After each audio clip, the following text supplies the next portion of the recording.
मैं सबसे पहले पूरे बिहार के 8 से 10 लाख पूरे भारत के बीपीएससी टीआरई 2 के उम्मीदवारों से यही मैं कहना चाहूँगा कि घबराने की बिल्कुल ज़रूरत नहीं है। वो मर्द नहीं जो डर जाए हालात के खूनी मंजर से।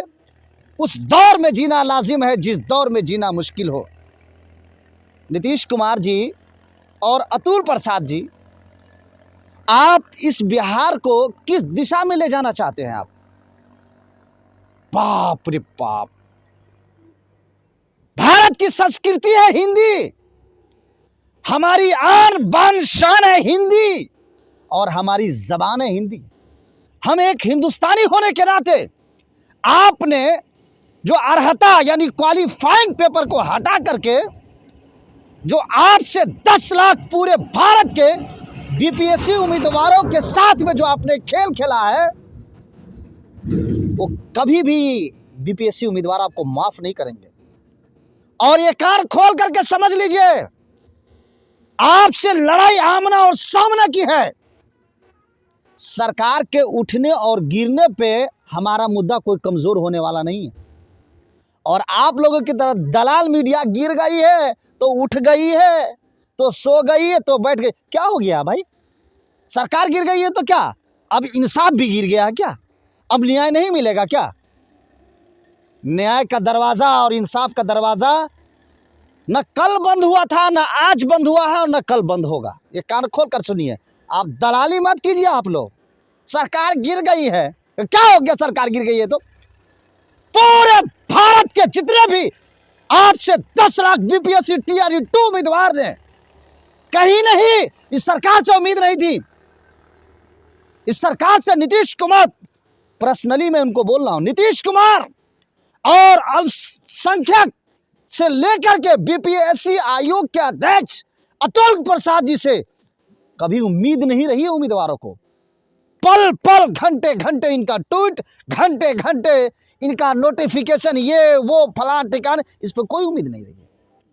हमेशा अगर इंसाफ की उम्मीद पूरे भारत के बीपीएससी उम्मीदवारों ने लगाया है ना, तो वो हाई कोर्ट से लगाया है, बीपीएससी अध्यक्ष और बीपीएससी आयोग से नहीं लगाया।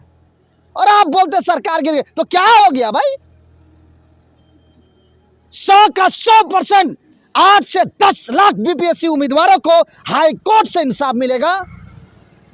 इन नेताओं से इंसाफ मिलने वाला नहीं है। नीतीश कुमार ने बिहार के शिक्षा को, बिहार को और यहाँ की जनता को, यहाँ के एजुकेशन को डुबाने का काम किया है। बताइए, डीएलएड और बीएड के लिए बिहार के कॉलेज में 1.5 लाख 2 लाख रुपया दें हम, और बहाली के लिए आएगा सिक्किम से, उत्तराखंड से, उत्तर प्रदेश से, गुजरात से, मिजोरम से, लद्दाख से। अब बताइए ये क्या तरीका है भाई? बिहार में पढ़ाने आएगा 1 to 5 क ख ग घ पढ़ाने आएगा। बताइए, यहाँ का भाषा नहीं जानता। कभी आपने सुना है कि एग्जाम हो गया हो और एग्जाम होने के बाद में मनमाना तरीके से तब पेपर को हटाया गया हो, पेपर का कैंसिल किया गया हो एग्जाम के बाद में, वो भी क्वालिफाइंग पेपर। क्वालिफाइंग पेपर में 50 से 60% लोग फेल हो रहे थे। उस फेल को पास करने के लिए इन महाठगबंधन के कांग्रेस और आरजेडी के दलालों की वजह से बीपीएससी आयोग ने हिंदी भाषा को हटाने का काम किया। सर, अब बीपीएससी का क्या होगा? बीपीएससी का क्या होगा? अजब सवाल। बीपीएससी का क्या होगा? बीपीएससी का क्या होगा? अरे कहे तो 50 से 60% फेलियर को ये पास करने के लिए क्वेश्चन पेपर हटाया है। करे बीपीएससी का क्या होगा? अजब आदमी हैं आप सोचिए समझिए कि क्या होगा। हिंदी हटा लिया गया, उर्दू का पेपर ही नहीं आया, एग्जाम हो गया, रिजल्ट नहीं निकल गया। इस भारत, खास करके बिहार में हिंदी और उर्दू ये दोनों सरकारी जबान है। उर्दू का पेपर ही नहीं आया,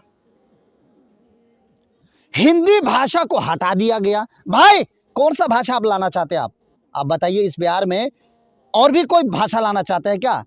अब कौन सी सरकारी भाषा, इसको हटा के, हिंदी को हटा करके अब कौन सी सरकारी भाषा लाओगे? बताओ बताओ, लालू का खानदान, बताए तेजस्वी प्रसाद यादव, बताए कांग्रेसिया, बताए नीतीश कुमार। अब जवाब दीजिए, आपसे पूरे भारत के 8 से 10 लाख बीपीएससी उम्मीदवार आपसे क्वेश्चन कर रहा है कि आपने हिंदी को हटा करके अब आप कौन सा सरकारी भाषा लाना चाहते हैं? आप